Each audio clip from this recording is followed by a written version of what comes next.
Bonjour. Donc, nous allons faire un plan d'étaiement. Pour ça, j'ouvre un fichier, mon fichier d'étaiement. Je l'enregistre sous projet et je vais l'appeler depuis le logo.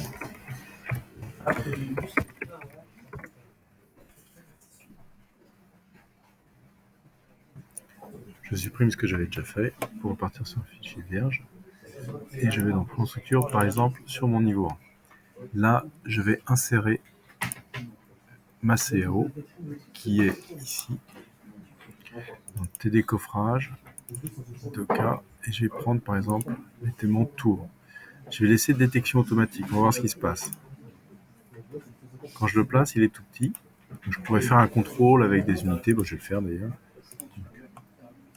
Petite remarque, je peux laisser des épaisseurs de traits ou les enlever, ce qui est quand même plus pratique. Et du coup, si je mesure ici, je vais voir que je suis trop petit. Donc, il a dû se tromper soit dans l'unité, soit dans l'échelle. Je vais dans modifier le type. Et là, une d'importation millimètre, ça doit être le centimètre. Comme c'est en mode objet que je l'ai importé, sur AutoCAD, on travaille en échelle 1.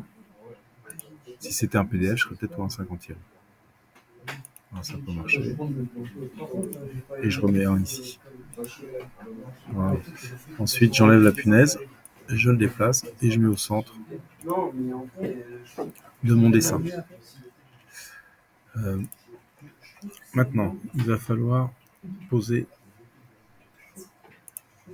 mes tours.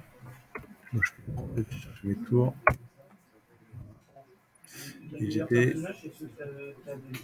tours échelle que je vais pouvoir placer, par exemple, ici. Quand je les place, il me pose un problème, il me dit que je dois placer sur la face, parce que là, pour l'instant, j'ai pas fait de sol ni de voile, donc j'ai pas de maquette Revit, et ma famille, je l'ai créée comme un objet, une famille qui s'applique sur un sol. Du coup, il faut que je clique sur placer sur le plan de construction. Si j'avais fait un plancher bas, je le placerais sur le plancher bas. Là, je le place directement sur le plancher de construction. Une fois que j'en ai placé une, je l'aligne, voilà, et je la décale. Là maintenant, j'ai deux solutions. Mes prédales, j'ai choisi de ne pas les faire, elles vont s'appuyer sur les murs, mais de ne pas les espacer par rapport au tour. C'est-à-dire que ma prédale s'appuiera sur une file qui est comme ceci. Donc je prends mes tours, je les duplique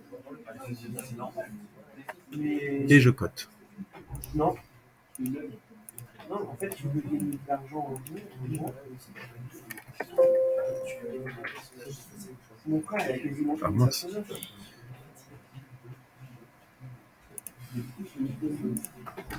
Alors on voit que là, ce mur-là n'est pas tout à fait parallèle à celui-ci. Donc, cette tour-là, je vais l'aligner sur celle-ci.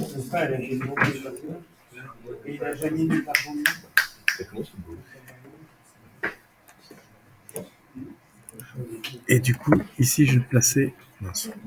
Je suis en mètres, je vais mettre en unité. Ah non, je suis en centimètres, il ne veut pas.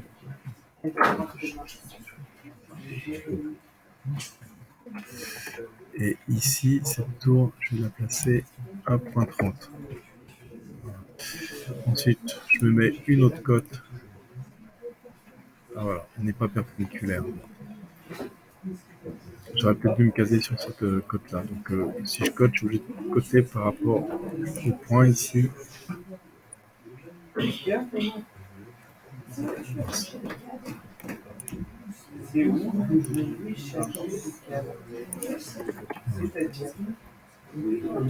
là, je vais 30. Voilà. Une fois que j'ai placé ça, je sélectionne mes deux tours, je les déplace, je les aligne, et on va voir. Mince.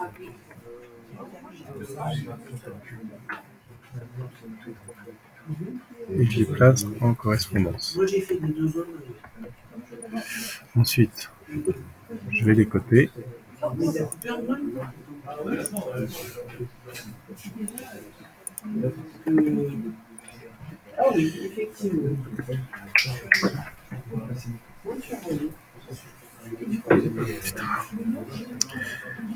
Et là, je le place à 30. On va voir si le 2,42 passe. Donc là, je prends ma feuille de calcul et je vais lui saisir la longueur. Elle file la moitié entre la tour et la file. Donc j'ai 180 plus, donc 120, ça fait 60, plus la moitié de... Ah, attendez, je vais déplacer ça parce qu'on ne voit rien. 1,20 m, donc ça fait 1,20 m. Ici, j'ai 1,2. Et je vais rentrer ici cette longueur de 42.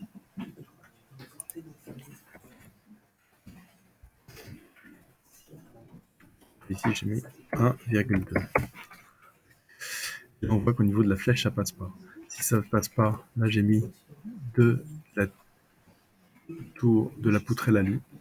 Si ça passe pas, ça passera pas non plus avec de la poutrelle bois. Donc, il faut que je rajoute un système de tour ici. Et là, on voit que ça va être trop chargé.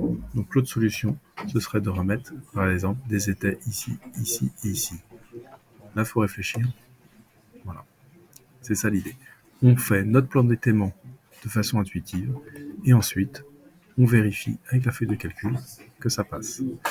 Je pourrais vérifier ici en mettant l'entraxe 203. C'est 20. J'ai dit 1,20 de 42.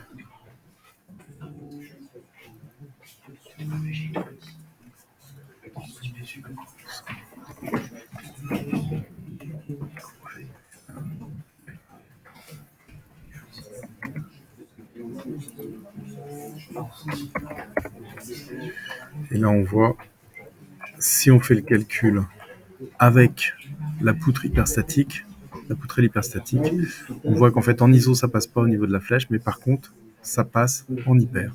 Donc, on pourrait, en théorie, garder ce système-là avec des poutrelles alu. Si je choisis des poutrelles bois, à ce moment-là, on voit que ça passe pas là.